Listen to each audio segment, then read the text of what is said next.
I want to start off by saying that I'm not going to like personally attack you or anything. Like, so many people, like when they debate, they're focused so much on like having to like win rather than like convince. They forget that you're trying to convince the other person rather than just beat them down. So I'm not going to personally attack you like people will. Oh, it's ironic because I was just thinking about that myself and hoping that that's not the way it would go. Because it's for breeding doesn't necessarily mean it gets a free pass. Like the welfare state of an animal is the welfare state of the animal, no matter how or what purpose it's for. The other side of it is that practicality. How much can you give and still be able to meet the demand that's out there. All right, welcome to a midweek bonus episode of the Animals at Home podcast. As always, if you're looking for more information on this podcast or any others that are on this network, head to animalsathomenetwork.com, and there you will find information and the show notes for every episode that has been produced thus far. So as I'm sure you're very aware, there is a constant debate in the hobby at whether or not rack keeping is ethical. Now, as I say in the podcast, this is a conversation that never ends well when it's had on Facebook. Every time this conversation comes up or this debate comes up, it always ends up into a screaming match and it ends horribly. So Liam came to me a few weeks ago, that's Liam Sinclair from Reptiles and Research, and he asked if he could find someone that's willing to debate him on this topic, would I host it on the podcast? And of course I said yes.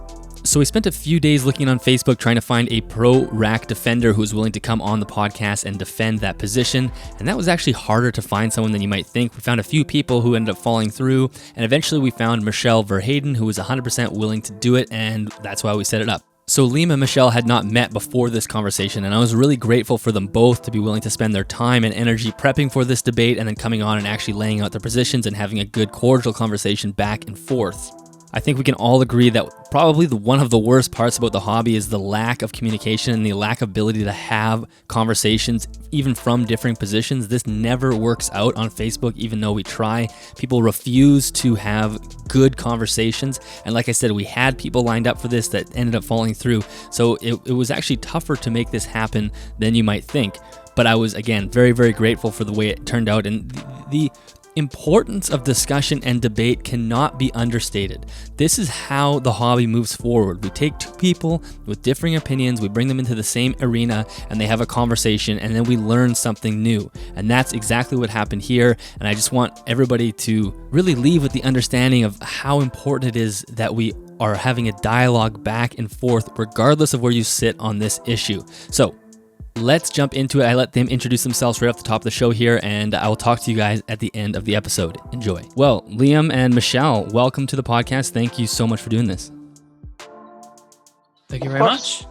Why don't we just quickly let you guys introduce yourselves, and then I'll kind of set up what we're doing here today, and then we'll kind of jump right into it. So maybe, Liam, do you want to start? Just let us know who you are and how you're involved in the reptile community. So my name is Liam. I run the YouTube channel Reptiles and Research. I'm just a regular keeper who's also doing a degree in animal sciences at the moment. Perfect. And what about yourself, Michelle? Michelle, I'm with His and Hers. I've been keeping and breeding for about 17 years. I do a lot of community outreach. We have a science museum here, and I do shows and stuff there, Boy Scouts, that kind of thing. Awesome. Well, I think, so we'll jump into what we're about to do today. So this is going to be a discussion surrounding racks, and I think rack keeping has kind of, over the last 25 years, slowly come into more of a staple within the hobby. So the question is rack keeping beneficial for the animal, or is it mainly just beneficial for the keeper? So in other words, is rack keeping ethical? So that's what we're going to discuss today. I know rack, it's the term rack itself is sometimes quite loose. There's different definitions, but we're going to kind of go with the typical way you see a rack, which is with tubs, with back or mat heating or heat tape heating with a water dish and some sort of substrate, either paper or aspen, whatever. So that's the typical rack that we're going to be discussing today. This is one of the worst conversations to have on social media. This is one of the ones that always hits the ditch within like 3 or 4 comments. So we are looking to have a good conversation today, and we can discuss both sides and hopefully just grow and learn, because I think this is a great conversation to be had, and not enough. I don't think it's actually been had fully yet, other than Facebook battles. So, without anything more, let's jump into it. I'll just first ask you guys to sort of define and lay out your position on the matter, and we'll start with Michelle. Michelle, do you mind just sort of giving us an overview of how you sit on this issue? So I'm the pro-rack person. I believe racks are more than just convenient for the keeper or the breeder. There's several different points to be made for why racks could be considered ethical. To me, the two biggest key points are the ability to keep a clean, manageable quarantine area and preventing escape. Okay. Yeah, that makes sense. And I guess, by the way, I know that I'll say as well, I'm going to be an unbiased moderator here and just trying to bounce the conversation back between the two guests. So, Liam, why don't you jump in? So I want to start by saying I know it might be assumed that I'm like against racks 100%, no ever use it. I'm not. I don't agree with the long-term use of racks. I'm fine with it in temporary situations like a reptile shop or quarantine or hatchlings, something that isn't going to be there long-term, but long-term is where I have the issue with it. So quarantine, I agree with you. If you want to use it, but long-term is where I take issue with it. That helps. That understandable. So if we want to just kind of stick to the idea of why long-term keeping is more practical, ethical, manageable, however you want to argue it, that's cool. I do have points for that as well. I guess for me, I'm coming from the perspective of not just a pet keeper, but someone who is a breeder and also kind of like conservation minded, if you will.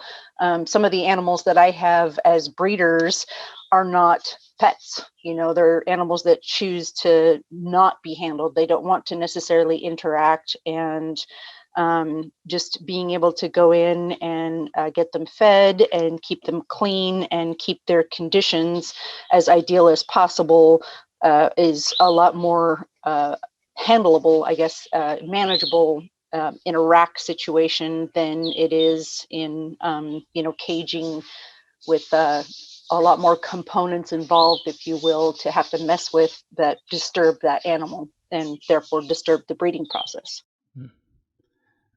Did you want to jump in there, Liam? So I'm very utilitarian. I can see you're quite utilitarian about it as well.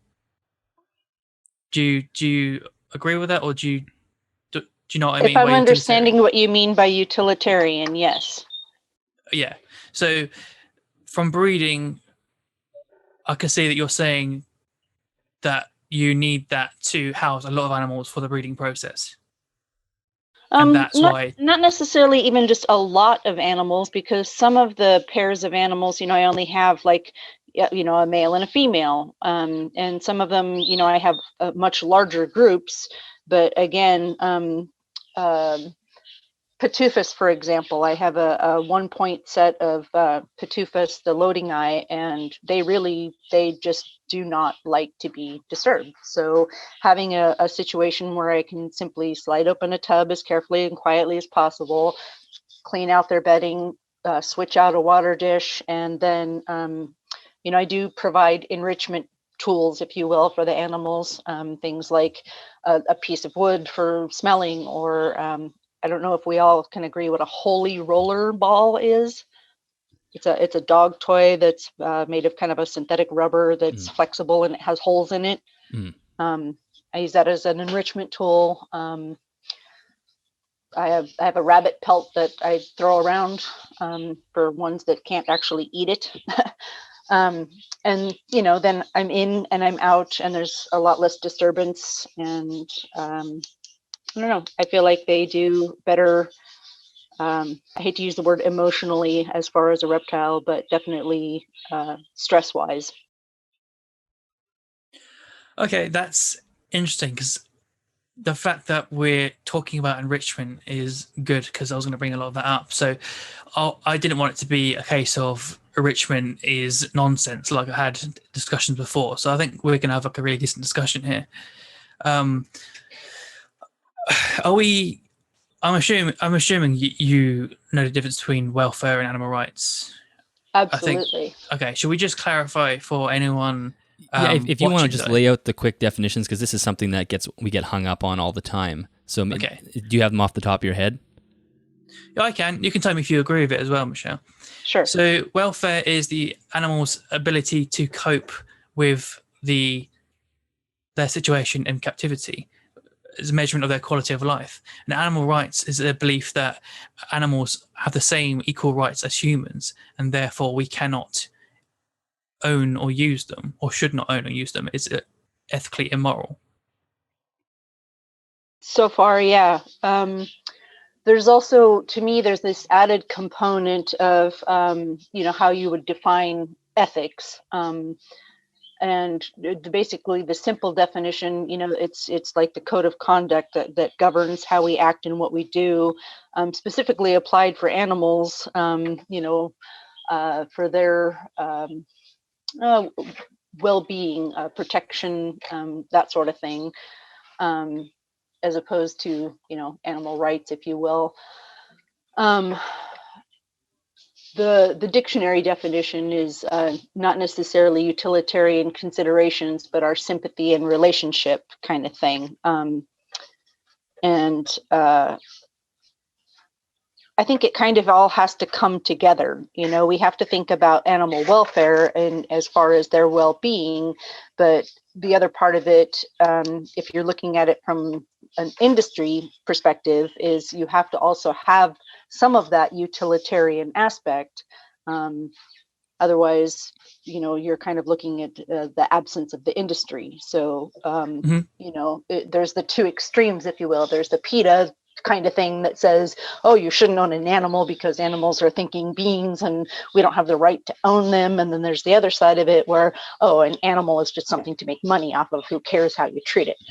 And, I definitely say I can't lean towards the PETA and I can't lean towards the money thing. So I don't know where in the middle that would put it, but, I know how I feel.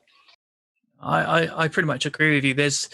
There's two extremes and then there's kind of us in the middle.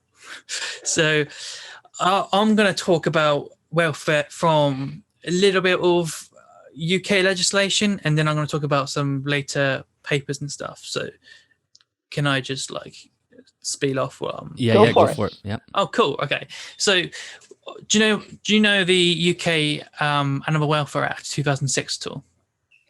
I'm not familiar with that, no. So it used to be the 5 freedoms, and then it got changed to the 5 animal needs. Okay. So you want to kind of sum it up real quick, Yeah. Okay. So need for a suitable environment, need for a suitable diet, need to be able to express normal behavior patterns, need to be housed with or apart from other animals, need to be protected from pain, suffering, injury, and disease. So that was what we had to begin with. And then, are you familiar with the Melfi paper? I don't think so. Okay, so Vicky Melfi is a scientist who came up with this paper that kind of just shook the zoo world, where she stated that these are actually only avoidance of negative welfare. So, if you're protecting from pain, you're just avoiding allowing them to feel pain, or for a suitable environment, it's the avoidance of negative welfare. And what she said in the paper was that we get to a certain point where we're so focused on the avoidance of negative welfare that we don't even know what positive welfare states are. So you can only get up to a satisfactory welfare status with those old 5 needs. So that sparks a lot of research into positive welfare and stuff. And then, are you familiar with the 5 provisions now, what it's been updated to recently? This is a US paper, I think, actually. It's from New Zealand, I think, that one. Oh, okay. So, things like appropriate behavior, I mean, to allow actual express natural behaviors. And also, I've got it here, so I'll just read out to you what they've put for that. Minimize unpleasant restrictions on behavior and promote engaging in rewarding activities. And then also one of the 5 provisions now is positive welfare experiences, and that is promote various forms of comfort, pleasure, interest, confidence, and a sense of control. Now, I would argue that a snake in a rack, and I would argue that if you're providing enrichment, your snake actually has more engagement than most. But for the standard rack where it's just a water bowl in like newspaper or something, I would argue that there is no sense of control there. There is no sense of pleasure. There is no opportunity to engage in natural behaviors apart from what maybe thermoregulating on and off from the heat, and what eating and defecating, and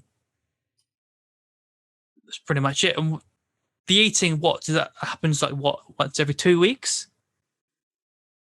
Is that a question for me? I was in general. I just said it. I went on Okay. and up. It wasn't a question. No, I have each species has its own different feeding schedule based on what their actual needs are and whether they're babies or adults or breeding or not breeding. Yeah, exactly. But the point I meant was that they aren't able to engage in natural behaviors at any point in time they choose to. It's only when they're being fed in that case, is what I'm trying to say. Okay. So we now know that snakes are capable of learning. There's cognitively more going on up there than what people think. Like there's so many studies on like the reptile brain and the fact that they do have emotions, and the fact that we have emotions is derived from the fact that reptiles have emotions. Now it's thought that emotions appeared when reptiles diverged from amphibians. So we have our emotions because reptiles developed them before us.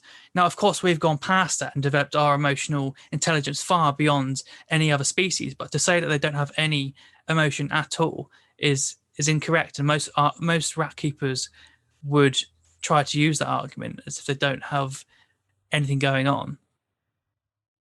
Ironically, I would say that, I'd have to agree with, yes, there are emotions. And I would say that the people who say, oh, snakes don't care, I argue against that. I think the only point, I guess, that I would say that I disagree with is their right to, or their ability, if you will, to engage in natural behavior. There's a lot of controversial study of what snakes' natural behavior is, in that how can we actually observe natural behavior if we're engaging with them while we're observing? Because, I mean, the minute the snake notices you, then it's, fleeing or that sort of thing. So, how would they behave? If we just, stuck a camera out there and there were no people around, sort of thing. Not a lot of that seems to be available, if you will. So I guess to address the idea that, a snake in a rack isn't able to engage in 100% of their natural behavior, that's true. And if you want to address the ethics of that, that's where I go back to the idea of the difference between the keeper and the breeder. As someone who would strictly just be a keeper, that's the ideal situation. You have a few pet snakes and you're able to offer them, their ideal environment where every single possible choice or need that they would have would be met. They could have the most naturalistic environment, the best environmental conditions, the option to maybe, I don't know how you'd address feeding, because of course it's not safe to just leave prey in with a snake, even if it's not alive. There's considerations for bacteria, etc. So I think that in speaking of feeding, you'd have to have some sort of, cycle or regulation of that.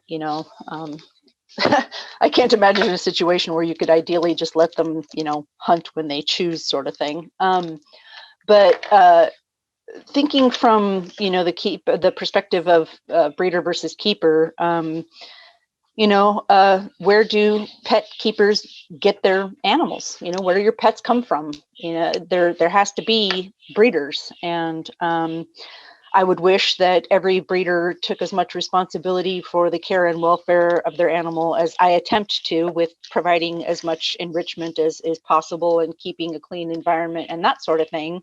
But we all know, there's the puppy mill of reptile breeding. So it's interesting to debate this as a rat keeper concerning welfare, because I think that I'm one of the people that does my best to provide as much as possible in a rack situation for those considerations, enrichment and choices and that sort of thing. But again, I would argue that there are some animals that really, for the breeding purpose, they just want to, eat and be left alone. And of course, they can't go, play, if you will. But by reducing the stress as much as possible, I think I'm doing my best to address the concerns as far as their welfare. As much choice as possible in within that situation. Yeah. Okay. See, I like your mindset. The only thing I would say is, obviously, if they can't engage in all their natural behaviors, then obviously they arguably fail the Welfare Act. I agree. You have a utilitarian approach to it, where there needs to be an amount produced for the market demand. Therefore, we keep them in a limited welfare condition to maximize that. I'm not arguing whether that is possible, but we have to realize that because it's for breeding doesn't necessarily mean it gets a free pass. Like, the welfare state of an animal is the welfare state of the animal, no matter how or what purpose it's for. Now, I'm very utilitarian about it as well. Like venom labs, for example, I argue that the fact that they're producing venom and saving people's lives, I would argue it's like the baby Hitler approach, isn't it? Like, would you kill baby Hitler if you could go back in time, blah, blah, blah. So most people would say yes, because like the amount of people that died if they hadn't done that. So I would argue that, yes, those animals are probably in a really poor welfare state, but because they're saying saving lives, I'm okay with it. But it's about whether, yes, we are producing lots of animals for pets, but at what point is it really acceptable? Like, it is like that puppy mill concept, where you could argue they're meeting a market demand, but that doesn't mean that we still aren't educating and telling people to do their research and look for responsible suppliers and breeders that aren't keeping in the bare minimum. And that's what some rat keepers are. It's literally just a water bowl in most cases. So I agree that there is a utilitarian viewpoint there. It's about, at what point do we let people, get away with it? At what point is it okay?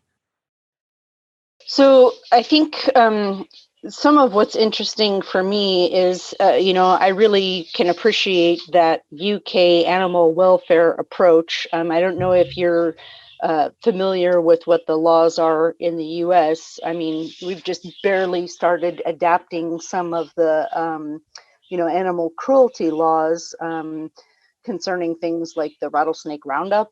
I don't know if you're familiar with that at all. Yeah. Hideous, absolutely hideous practice. It's like every time I read or hear about that, I just get so upset. It's like, here, let me practice that on you. I'm going to smoke you out of your house, and then I'm going to skin you alive. Thank you very much. It's disgusting. So I think part of a challenge is addressing the mindset of different areas, whereas like your laws seem to definitely be more animal welfare oriented, and that puppy mill issue, if you will, and here in the US, that's we're a little behind, if you will. And so, when you think of the ethical considerations, I say, they need to be able to have choices, and in an ideal situation, even for the purpose of breeding, you could have those, the habitat where they can have a choice and they have, all of their needs met as far as conditions. And, I was looking at your king snake basking sort of thing, I mean, if it were feasible to set it up to have it that way and still be able to produce to do the industry standards, that's like the ideal situation. I think that part of the challenge is, realistically, is that achievable? I don't want to say like, oh, well, the animals' needs don't matter because we need to produce a bunch of them to sell, because that I don't agree with that either. I think for me, it's, I guess, the idea of how realistic is it to be able to perfectly provide everything and still, ethically make pets for people. I think, what occurs to me is I think about things like the food supply. For people, like, people need food, and yet farms are destroying habitats and causing, environmental changes and that sort of thing, palm oil and burning forests and all of that kind of stuff. And people would say, well, but people need food. You can't not make it so that people can get the food that they need. And it's like, okay, but you're destroying the planet, so maybe there just needs to be less people. And then you get into that whole Vonnegut monkey house kind of situation, like, how do you draw the line and the limit there? And I realize I'm kind of like reaching out into outer space with this whole concept. So to kind of bring it back into focus, I would say that from the perspective of someone that's keeping a pet and wants to provide the absolute very best, yes, please, there's a way to get away from racks and have suitable environments. Just because you have 5 snakes doesn't mean you need to shove them in a rack so that you can take care of them easier. From a breeding perspective, yes, there is a lot of room for improvement in order to provide better welfare for animals, even if you need to, quote unquote, crank them out to supply the industry. I've made as much effort as I can in that direction, and ideally, I would love to see, everyone be more concerned with the animal's needs, whether it's a snake or a gecko or whatever. I have to agree with your perspective that, yeah, there should be more ethical consideration for the animal's needs involved in rack keeping. So in some ways, the ends don't justify the means, but in the other ways, the other side of it is that practicality. How much can you give and still be able to meet the demand that's out there? So I think this is going to be this isn't really versus at all. This is a lot of agreeing on a lot of things, and it's more like a discussion, really. I thought that particularly the last person, I knew it was going to be really just back and forth, but I think this is more just a conversation, and I'm really appreciating how open-minded and how critically thinking you are about this. Back to what you're saying about the demand. That's another thing. Like, I do sympathize with breeders because there's a demand for snakes to be as cheap as possible, and the overheads for breeding to produce to pertain to that puts limitations on your ability to buy UVB, buy halogens. There's limitations forced upon you by the price you can sell for, and that this is why I say this is a hobby-wide problem, because it's not just the breeders at fault here. It's consumers wanting the cheapest snake possible.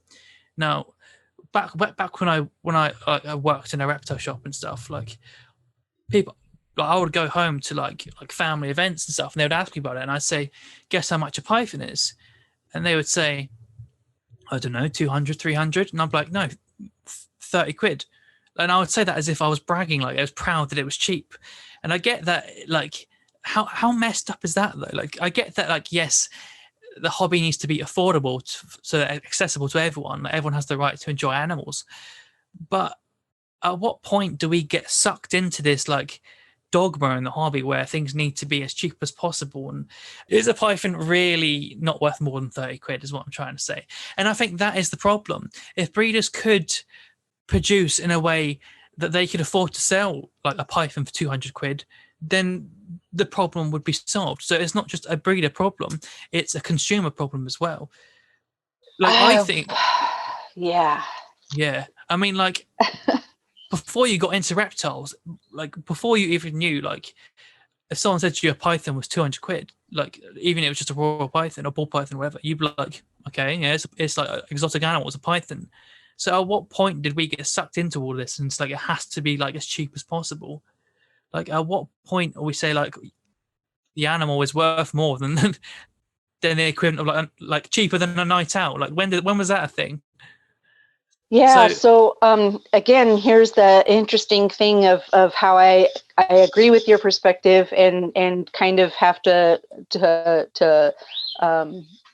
I guess agree and argue at the same time. So I don't know what 30 quid equates to in US dollars. I want to say like off the top of my head, like 55. Okay.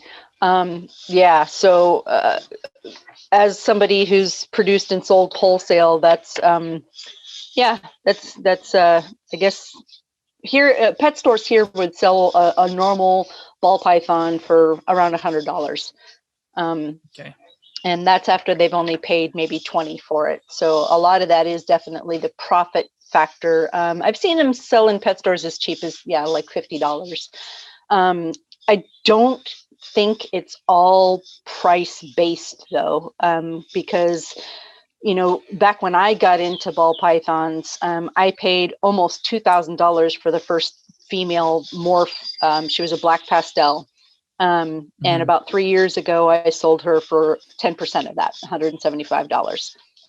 So the price is maybe only one factor of the demand and the whole idea that there's this need to produce, if you will. I think the other side of that also is, and I don't think it's just snakes. I don't think it applies just to snakes. I think that, in the hobby itself and in the pet world, if you will, more and more people are discovering, keeping exotic animals. And, I can't tell you how many people that I've been surprised to hear, oh yeah, I had a bearded dragon. Oh, I had a leopard gecko. Or yeah, I used to have a ball python, or I kept this garter snake I caught and it did really well, that kind of thing. So I think it's not just price, it's also the idea of having that kind of pet has gained a lot more popularity recently. And that's part of what's driven the demand, because 10 years ago, buying a morph ball python, it would cost you quite a bit. Nowadays, morphs are so inexpensive, people are choosing them as pet options over like the normals because they can afford it. So price is only part of the factor. And the other factor, and this is actually more important to me than the pet demand, if you will, is conservation. With the vast decline of habitat for a good many species, there are some that are only now available in captive production.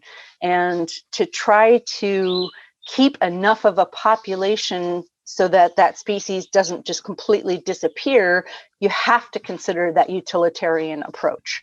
If I can keep 10 indigos in decent sized racks so they have room and they have the ability to reproduce and be comfortable enough to do so that we don't lose the indigo as a species altogether, I'm going to choose a rack over a bunch of fancy cages, because then I have more room and I'm contributing to that conservation factor.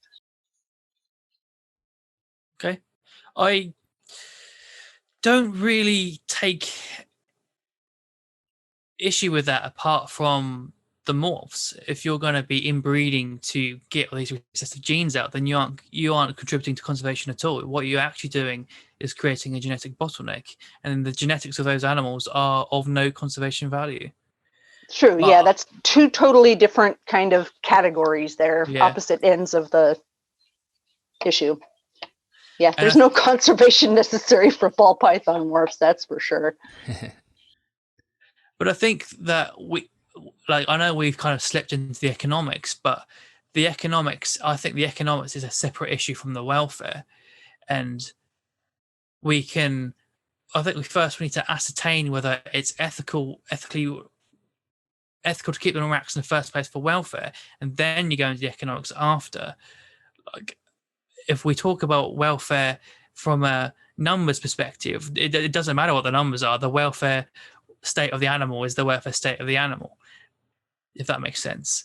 Totally. And I think the economics factor, if you're looking at people who are keeping animals like snakes or, I mean, I've seen geckos and everything else kept in racks, then, you have to look at like, well, why are they doing that? And it gets into that whole profit factor of, I can produce a lot more animals if I have a lot more animals, and I can have a lot more animals if I just stuff them into racks because they take up less space. So arguably, I think the ethics and the economics are tied together, because the whole absence of ethic, if you will, is based on that economic need.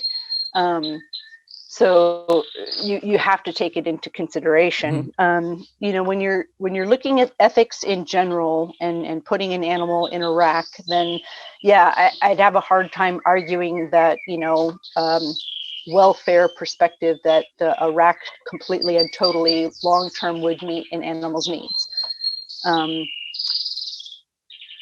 I think there might be a few species that you could say that if you have a large enough rack and providement as is feasibly possible, like I said before, aside from like say a feeding schedule, then I don't see an argument against a rack versus a PVC cage, if you will. I think the only natural component per se that you would lack in a rack is that basking thing that you are addressing as part of their welfare need. I think that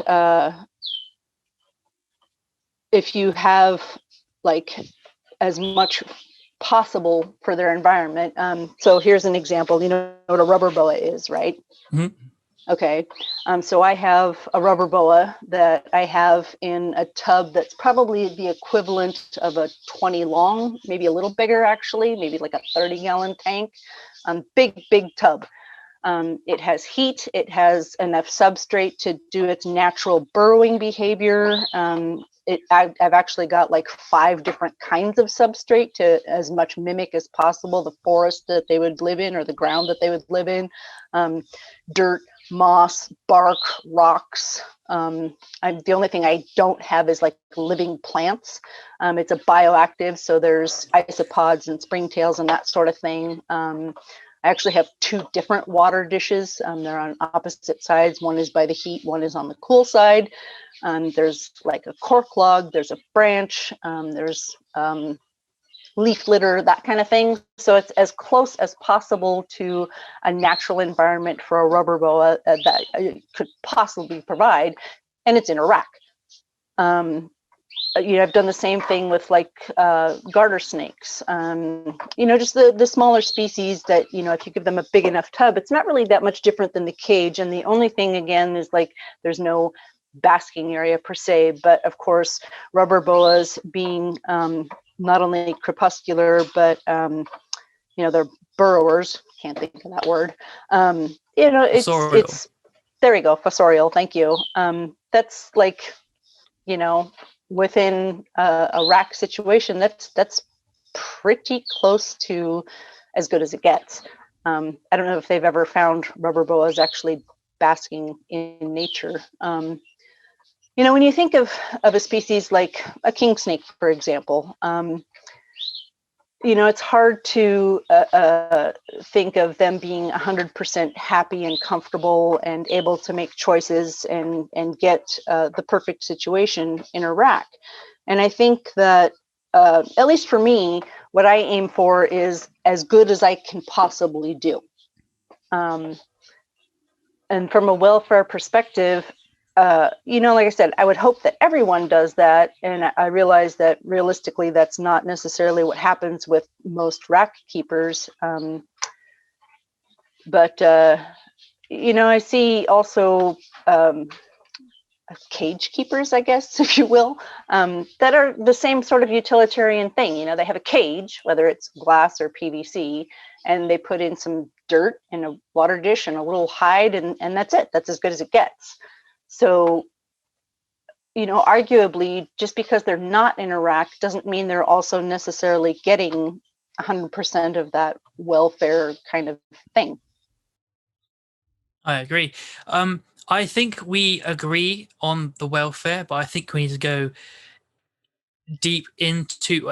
I'm thinking about the people watching, so I think I want to go deep into why the long-term the racks aren't pertaining to welfare, and then we can talk about economics and stuff. With your rosy boa, like a fossorial snake, the main argument for a fossorial snake in a rack is because they're a burrowing species, and then a rack like mimics like a burrow, doesn't it? Is your rubber boa, is that heat pad on the bottom, is it? Yes. So with that, then they're naturally, the way they thermoregulate would be to burrow down to escape heat, wouldn't it? It'd be cool at the bottom. So that's an inverse problem there. Correct. Yes. And that's why I said, as much as is possible to do that in that sort of situation. And if you can envision a tub that's like 4 feet long, so the heat is at the very back. So if they want to get away from the heat, then they would simply burrow at the front of the tub where there is no heat. Okay. So I think the argument can be changed if we change the dynamics of the argument. I think if we start talking about like a 4 foot long, 6 foot long rack, then the argument becomes slightly different. I think we were arguing, debating over the welfare of like the traditional rack, which is like, a rack and then heat tape on one side and then off in a water bowl. I think if we start talking about, well, this complex tub, this and that, well, then I can't disagree with it because it's not a rack anymore, Well, I mean, in technical terms, it is a rack situation, but it's what I would say that one would hope that rack keepers would aim for, which is more than just the traditional, substrate and water bowl kind of thing, which is. I think from the education perspective, okay, if you want to have a rack, then make it more than just a rack where it's, substrate and a water bowl. And that is, it is achievable, and as far as the idea of argument and having two sides of a perspective, it's, it's interesting because, there's a lot that we do agree on. And, when you're talking about it from an ethics viewpoint, having a snake stuck in a plastic tub with nothing but dirt and a dish is, that is like the absolute minimal of animal welfare. And, that does definitely call into question the ethics of are they being kept to the best of their needs, I guess, is what I'm trying to get at.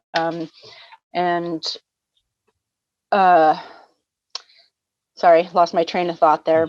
That's fine. I do have quite a few ball pythons. That's probably one of the biggest things I produce. And a lot of them are in, just those plastic tubs with some substrate and a water dish. I think that I'm probably exceptional in that I do try to provide enrichment when possible. And there's a good number of those that like I'll pull them out and throw them on the bed and they have roam around time and they get to engage, in some of their natural behavior. They're periscoping, they're exploring, they're, interacting with each other on a minimal manner kind of thing.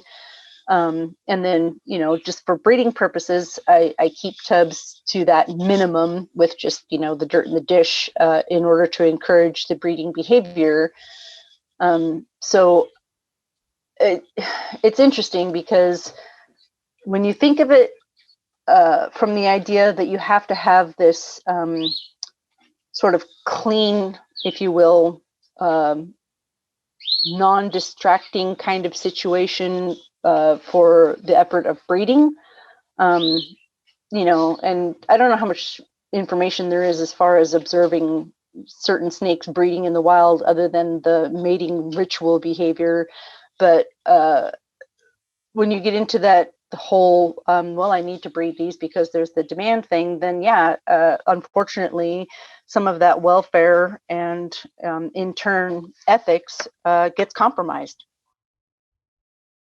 Well, I think I think the video's kind of gone debate: is it acceptable that the welfare can a snake achieve good welfare in Iraq? And we've both gone no. So so people watching will be like, well, why? And I just wanted to talk about some things why. And I agree with you that people may make a utilitarian approach, say, well, bin off welfare, it's for demand.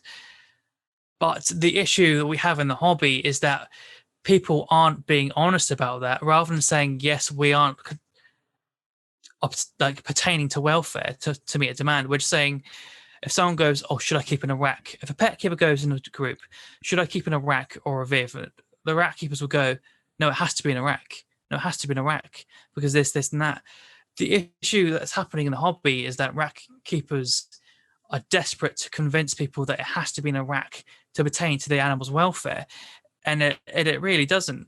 If we talk about fossorial species, have you got that image of the rosy boa I sent you, Dylan? Yep, I can pull it up. Okay, so this is a rose. Oh, it's a rosy boa, but it's my friend's rosy boa. Now, people say they're fossorial, best kept in a rack, only keep in a rack.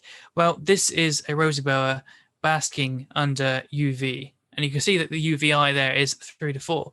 Now, the reason why this matters to people watching, because we've already agreed that the welfare doesn't work in a rack, but for people watching, there is so much literature on snakes and UV that it's kind of not really a debate anymore. There's literature on colubrids like corn snakes so they expose them to UV and then the levels of 25 hydroxyvitamin D rise in the snake, and that is the levels in the blood plasma. Now, when subcutaneously synthesized under UV, there's a cutoff point in reptiles where they'll reach a level of vitamin D and then they'll stop. So they won't like overdose on that.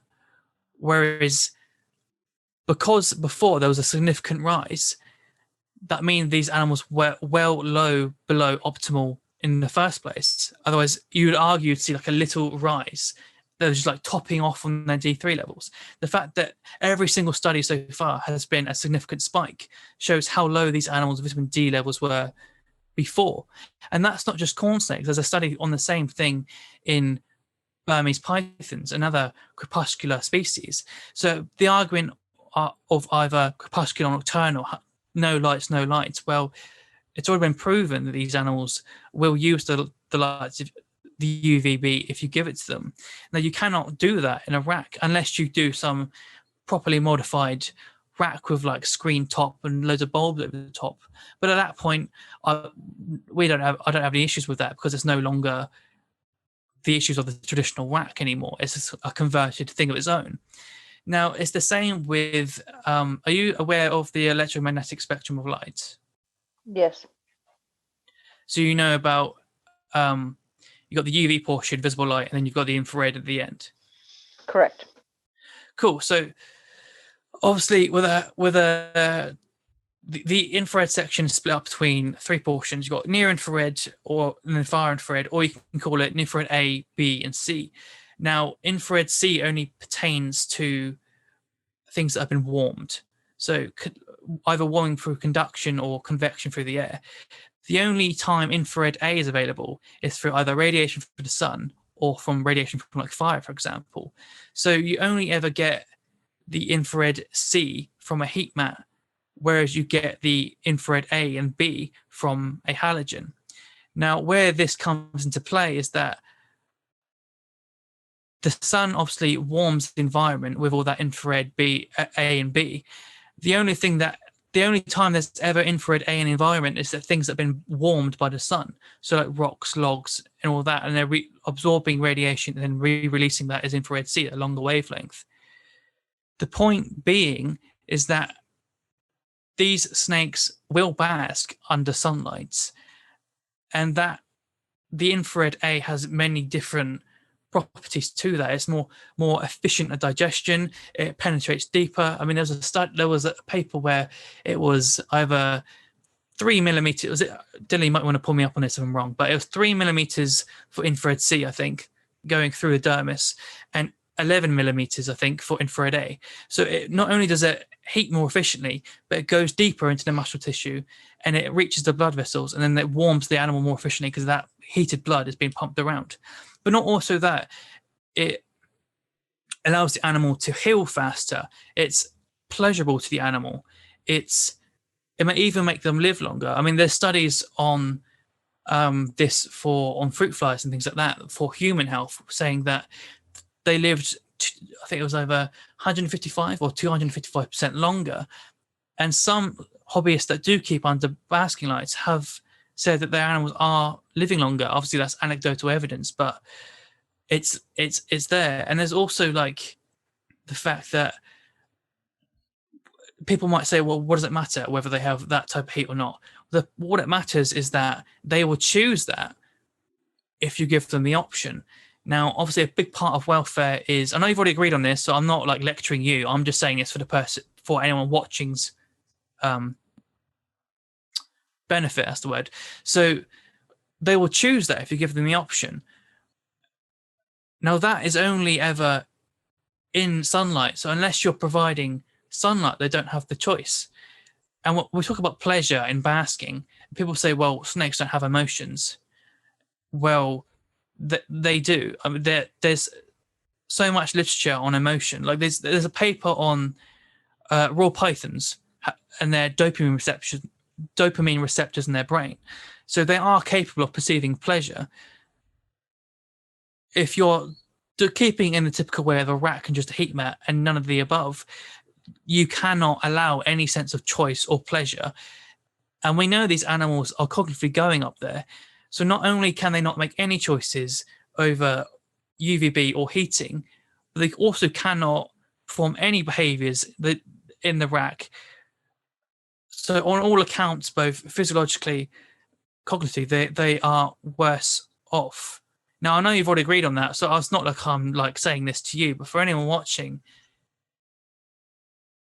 there's a big difference. Yeah, I mean, I would have to agree. You know, there's a lot more research being done into, you know, the cognitive and emotional things regarding snakes, and I'm assuming other animals as well, even though we're kind of specifically talking about keeping snakes in racks. And you know, ethically and you know, morally obligated as far as, you know, keeping our animals, you know, and giving them that, you know, enrichment and choices. And yeah, I guess for me, you know, again, I come back to the difference, I guess, if you will, between a pet keeper and you know, the breeding aspect. You know, I worked at a pet store for a few years, and that was one of the things that my boss would always talk to me about is, you know, this is a pet store, we're dealing with pets. You know, you can't talk to people from the perspective of, you know, a collector or a breeder. You know, trying to not think of that in an argument when you're talking about ethical keeping, is kind of a challenge, I guess, because I think a lot from the breeder perspective. And so, yeah, the two sides of it are kind of there for me. Whereas like a breeder, it's like, if you're trying to breed animals to meet the demand for the pet trade, then it is almost impossible to try to meet all of those needs for the animals and do it in an ethical fashion. And, that's, it's sad, but I mean, if you think about like dogs and cats and birds, I mean, any pet type of animal, it's like, okay, now we get into that PETA side of things, what obligation do we have to animals? Do we have the right to own them? Because in owning them, there's going to be a demand for them. And yeah, I mean, that's a big dilemma. Now, if you go back to the pet keeping side of things, really, if you're going to have pets, do you need a rack?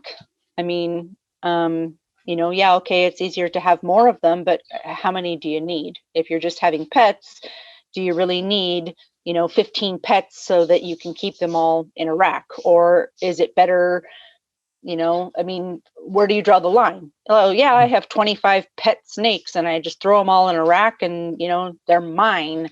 It's like, okay, yeah, I would definitely say that's not necessarily ethical per se, because then, you're looking more at property than an animal with feelings and needs and, emotions and so on.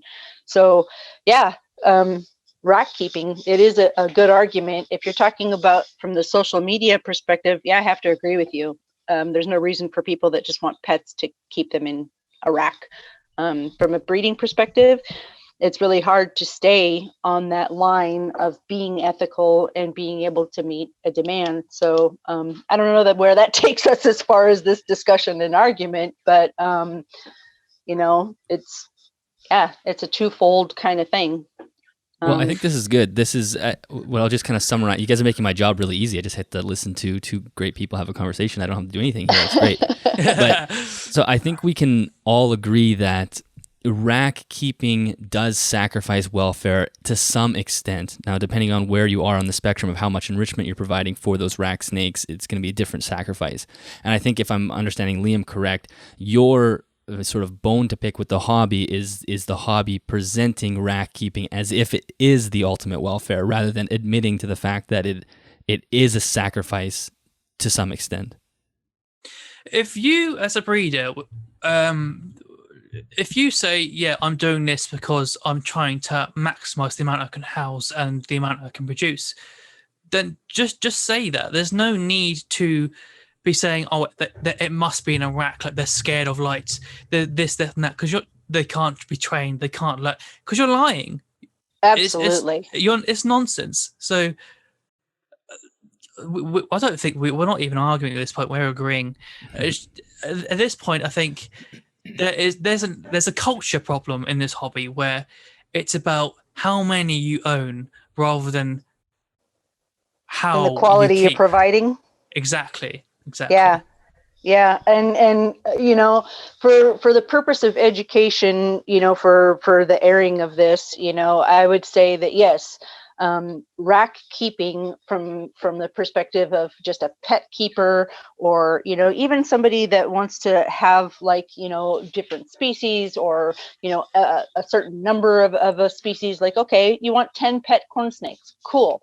I'm happy for you. You can have your 10 pet corn snakes, set up 10 great environments with, areas for them to bask and choices and what have you.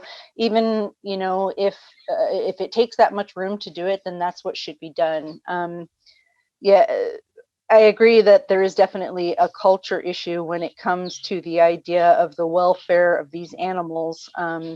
And yeah, I guess then to me it gets into how do you change that perspective without I guess compromising people's ability to keep. Yeah. And I think that there's definitely a need to agree to be truthful, if you will, about the idea that racks really are not meeting ideal animal welfare needs, at least not for long term. Short term for quarantine or hatchlings, or like for the rubber boa example I gave, then yeah, you're doing the best you can, and that's what's required. But as far as like long term, for the entire span of their life, then yeah, you're compromising their needs for either meeting the demand of the industry, or your own selfish enjoyment. Yeah, well said. But I think that yeah. I think no, that makes sense. And so I just want to ask a question to Michelle.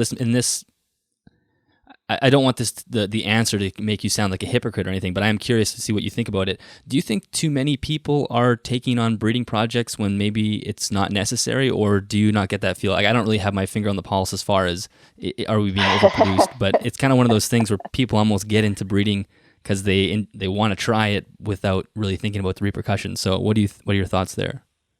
Absolutely. I mean, that could be applied to any animal: cats, dogs, birds, reptiles. I mean, that's really, I mean, that is just a thing.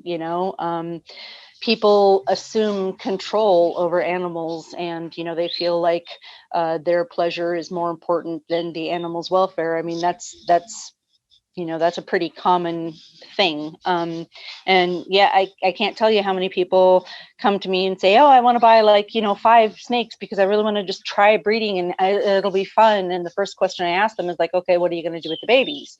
And they're like, oh, I don't know, I'll sell them on Craigslist or whatever. I'm like, okay, and what happens if nobody buys them? Then what?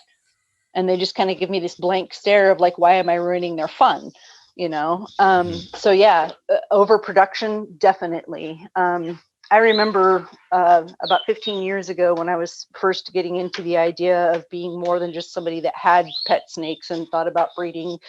I came across this ad on, I think it was Fauna, for 200 neonate ball pythons frozen as cobra food. And I was horrified. I was like, oh my gosh, why these poor babies? And then I was introduced to a reptile wholesaler, importer.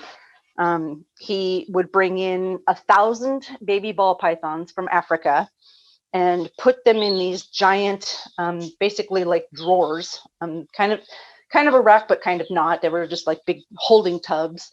And approximately 50% of them would live long enough for him to sell them to the pet stores.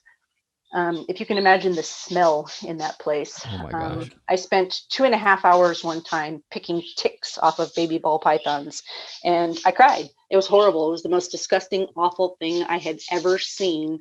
And that's kind of what made me determined to be as different as I possibly could from that kind of situation, even though I still really wanted to be a breeder. And I think that's part of kind of where I'm at in the hobby. It's not about, producing as much as I possibly can to make a bunch of money. It's about, okay, I want to make pet snakes that people can enjoy, but I also don't want to compromise that welfare to the extent that, I'm producing cobra food. So yes, I agree. There is definitely an issue with animals being seen basically as disposable. I mean, if you want to be forthright about it, they're disposable. It's like, oh, I got them to make this money and I'm not making the money I wanted to make, or it's not as fun as I thought it was going to be. So, here, I'll dump them super cheap and at least I'll get something back out of it. Or, Right. they die. Yeah, and that's for me personally, that's one of the concerns I have with the very, very basic rack setup is how easy it is for someone to jump in and have that set up with very little money and quite often little forethought as well, because you can just sort of, set your rack up really, really easily. And the barrier of entry to get into breeding is maybe not steep enough. Maybe that's where maybe some of adding in some of that enrichment like you do with your racks could make breeders or even small time breeders getting into it second guess it if they have to consider adding extra pieces of enrichment into those tubs. Absolutely. I think the other The other thing to think about, I mean, I realize that we're focusing a lot on like ball pythons, for example, because really, I think that's probably one of the most overproduced species next to, like, say, corn snakes, which, I call them the Petco pets. Ball pythons, corn snakes, bearded dragons, leopard geckos, the most common thing, because I've seen leopard geckos in racks and that sort of thing. I mean, honestly, it comes down to, again, where I was talking about the difference of the economics versus the welfare. And this is where that really comes into play is, it's really cheap to, get a rack, get a bunch of snakes, and, all of a sudden now you're a breeder. And, what happens when, let's say you produce 50 corn snakes, what are you going to do? And the sad and to me horrifying part of that is usually they die. They're seen as not as important, I guess. And that, I think, is more of a human culture kind of issue than just a pet hobby issue, because I think it happens with any kind of animal that people are going to feel free to consider a pet. Like I said, dogs, cats, birds. I've seen some pretty terrible bird facilities working with rescues. But and honestly, there's been more than once where I've really considered to myself just being done, throwing the whole thing away, because I got a rescue ball python one time that he had literally been set on fire because the people were on drugs.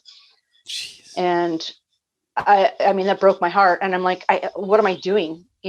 What am I doing selling these babies to people that are just so callous with this life?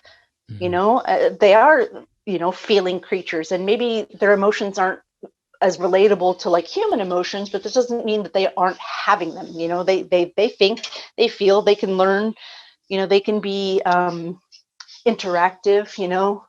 I have one ball python. She comes on motorcycle rides with me. She's the greatest. She's, to me, she's better than a pet dog. But getting over the idea that reptiles are susceptible, if you will, to such callous treatment, that's a big thing, and not just snakes, No, I totally agree. And so Liam, that's a hard thing though, Well, exactly. It is a very hard thing. And when you start going down that ethical path, that's where you start. I think it's good to have those conversations with yourself for sure, because it kind of guides you as well. So, Liam, if we could say racks are a necessary evil, for example, if we want to say that, what are some changes that you would love to see that you think could be implemented to start progressing the rack style breeding, we'll call it, rather than rack style keeping, towards a better welfare? Well, there is, first of all, that we need to lose this dogma that the breeders, the big breeders that you see with these big YouTube channels, they are the pinnacle of care, because it's not. And also, we need to lose this rubbish where it's like, oh, you must keep an rack that's best for the animal. It's not. We know it's not. Science says it's not now. But the vast majority of the hobby pertains to, oh, breeders do it, therefore I must do it. So we need to separate the breeders from the person actually caring for an animal. And I also think we need to acknowledge that you don't have to keep in a rack to breed. Like, breed in massive numbers, yes, but like Francis Cosqueri, for an example, who's a friend of mine, he breeds hundreds at some point, or keeps hundreds of animals anyway, all in vivs, all with proper lighting, heating, habitat complexity. And I think that you need to convince the rat keepers that not only to do better for the animals, well, they might not even care about that, but also convince them that there is a monetary quality value in doing so. Like, for example, there was a study where they split some clutches of black rat snakes. Now, they did a control group where it was a non-enriched enclosure where it was just like hiding a water bowl, and then there was a treatment group where it was an enriched enclosure where it was like climbing space, substrate, things like that. And the results were, not only did the treatment group grow larger in weight and longer, but also they were better at hunting live prey. They were cognitively quicker at learning trials, and they were better at adapting to new environments. So they were less stressed in new environments compared to the ones that were kept in a non-complex environment, because that a complex environment cognitively made them develop better. And also it's muscular development as well, because they had the opportunity to climb and do this and that.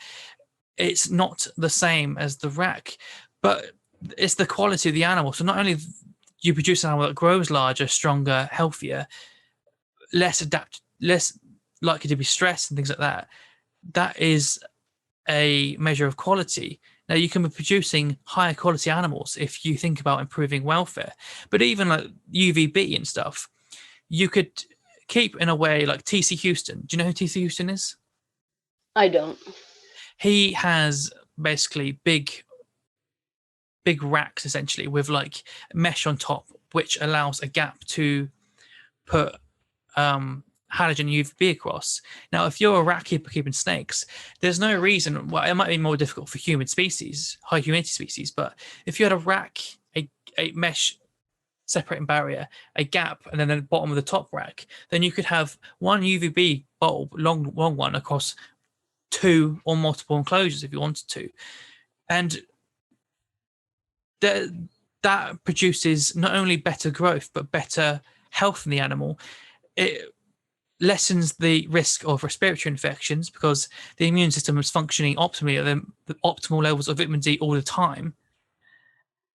And like, there's been studies on like corn snakes where they showed a control group versus a test group, and the skeletons of the snakes that had UVB was like denser. And even, what was that podcast you did recently on the network where there was a guy that did their dissections on the vipers he kept, where the skeleton, once you opened it up, those that had UV compared to ones that don't was just completely different, more ossified. Mm-hmm. So there is a quality argument to make there as well. It shouldn't be just the cheapest you can produce at all times. You could totally charge more for a higher quality animal. Yeah, I mean, I agree. Yeah, I agree, with that whole concept. And I think, from the perspective of trying to educate people in the hobby that are simply keepers, yeah, I definitely would have to agree with your argument that, yeah, rat keeping isn't the be all end all. And, just because, Ralph Davis and what's his name do it, can't remember the guy's name anyway, it's a do as I say, not as I do. And we've learned a lot more since that whole ideal was presented. And that if you're going to argue that you want to keep in racks, then yeah, you have to agree that you are in fact compromising the animal's health and welfare. And not just say, oh, well, keeping in racks is fine because that's what everybody does, because that's arguably not true, especially with the research that Liam is talking about, and other research that's been done to show that animals are more thinking and feeling, reptiles specifically, than we were previously led to believe.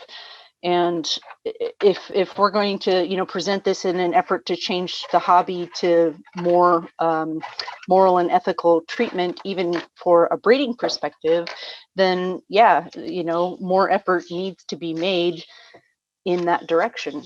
I would definitely agree with that. I understand you were setting out to try to convince someone who is a rat keeper, but if you're looking more into an education kind of thing, then yeah, I'd have to say that, okay, sure, racks for producing numbers as far as industry demand to make them cheap, yeah, I mean, that's a thing. And whether you could argue that it was a necessarily evil, well, fine, argue that it's a necessarily evil, but acknowledge that it is in fact an evil. And you're not really taking animal welfare into consideration by doing that. And that the idea that you can have a rack and still provide, as much welfare as possible, needs to be a concept that gets spread. Yeah, I totally agree. And I think before you jump in there, Liam, I would kind of pose the same question to you, Michelle, as far as what are some ways that you think that could be somewhat feasible as to actually enrich animals being kept in a rack? You've already mentioned a few, adding some toys, but are there any other ones that you haven't mentioned that you think people could start playing around with? Like if you're, your everyday hobbyist breeder, what are some things they could do to improve the welfare of the rack?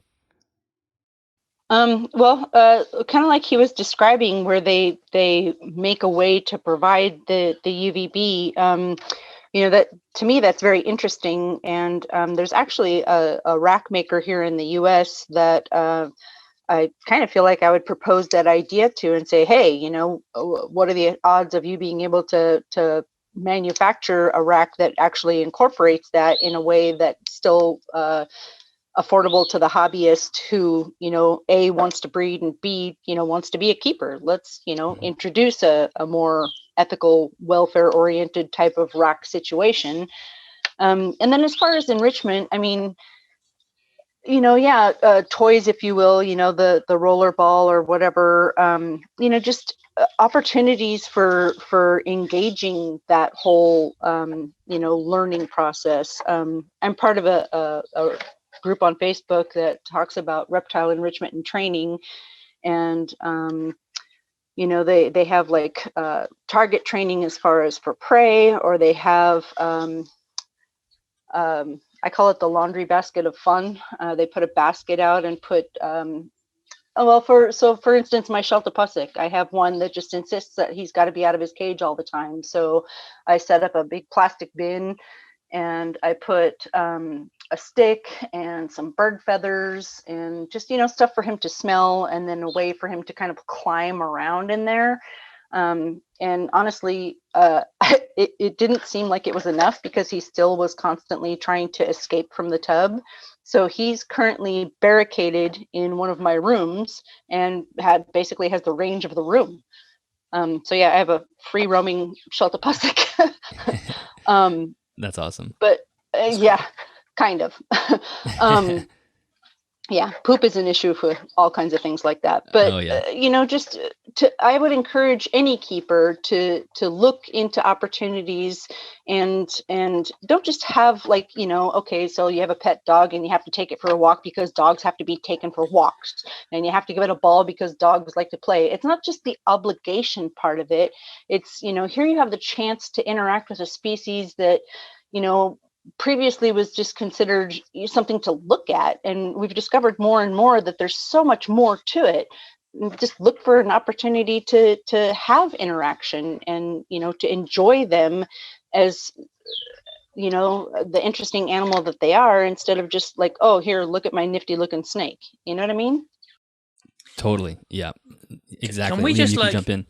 Can we just clarify that you aren't one of our friends, and we haven't just made this whole thing up? Because people are going to accuse us of like, people are going to say like a rat keeper. Let's go say like that's not an actual rat keeper, or they wouldn't agree to this and things like that. Like we generally did. We don't know each other. We found each other on Facebook and agreed to do this.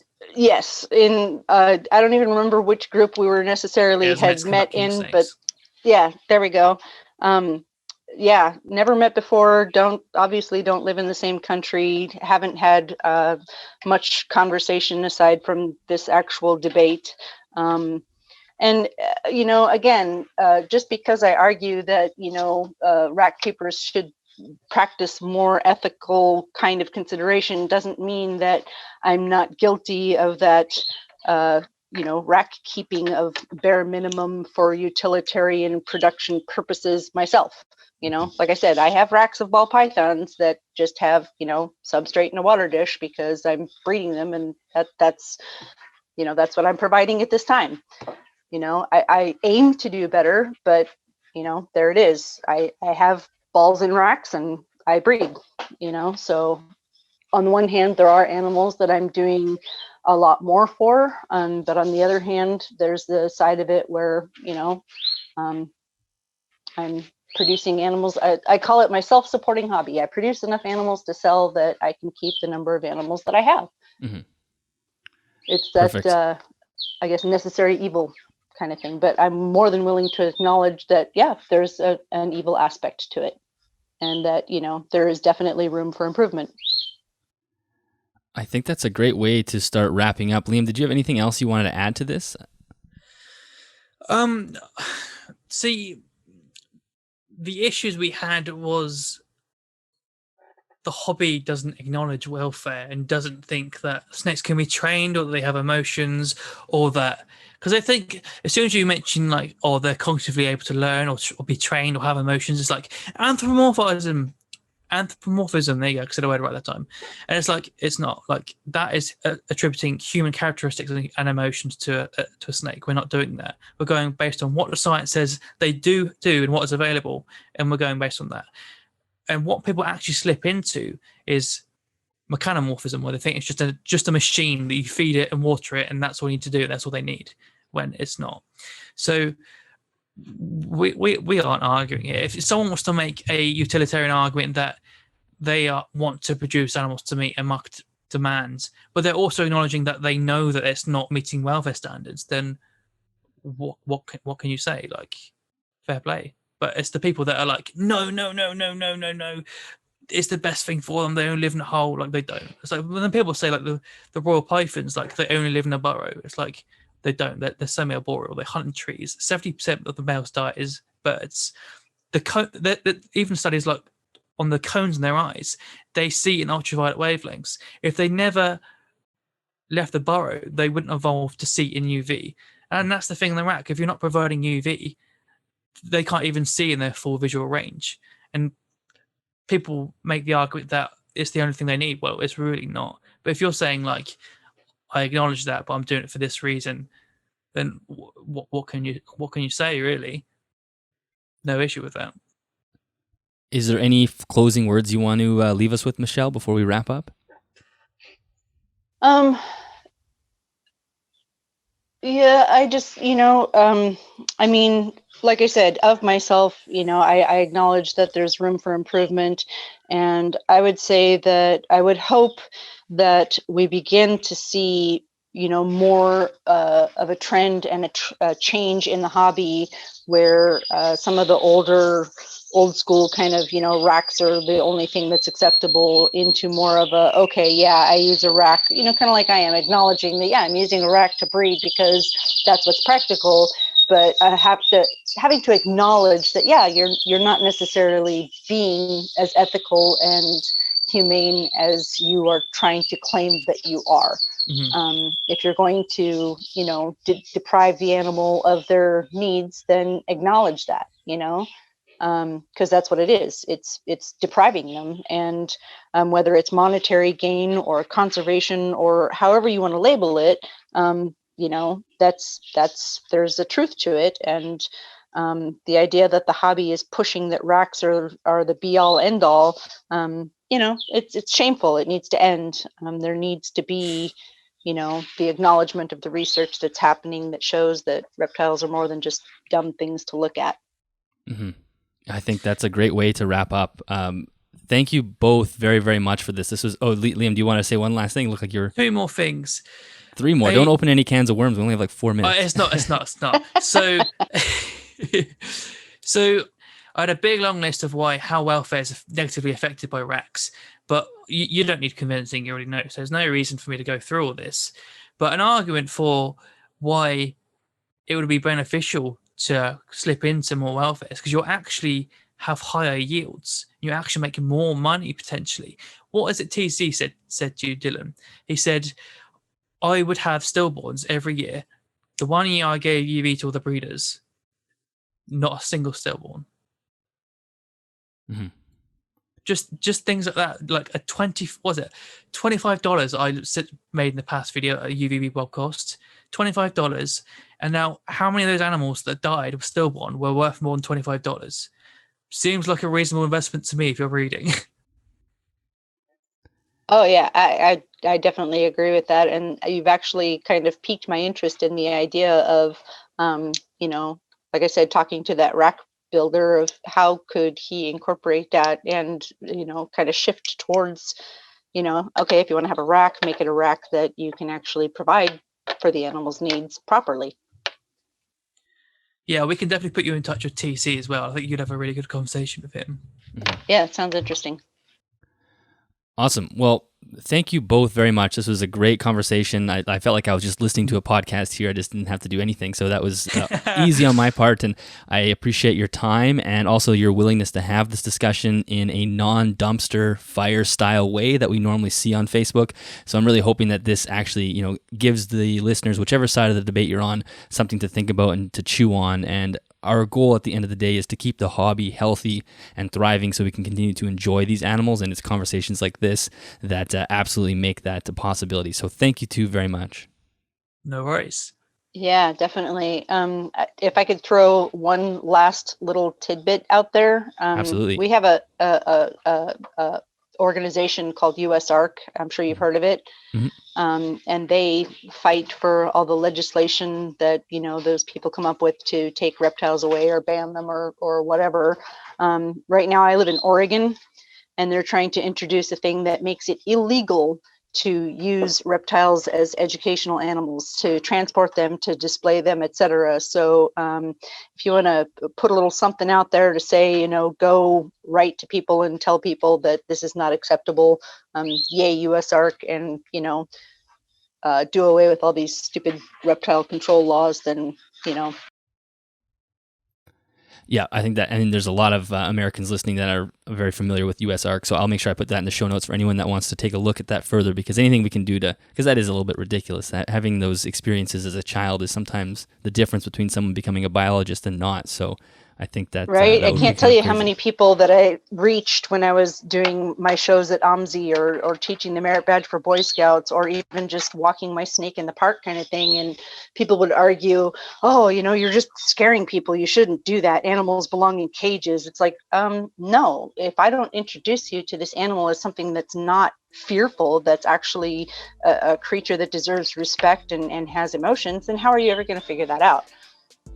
Yes, exactly. I take my snake to the park and I don't shove them in people's faces, but I can't tell you how many people have approached me too. So I do get some fear response and I try to be respectful, but yeah, exposure.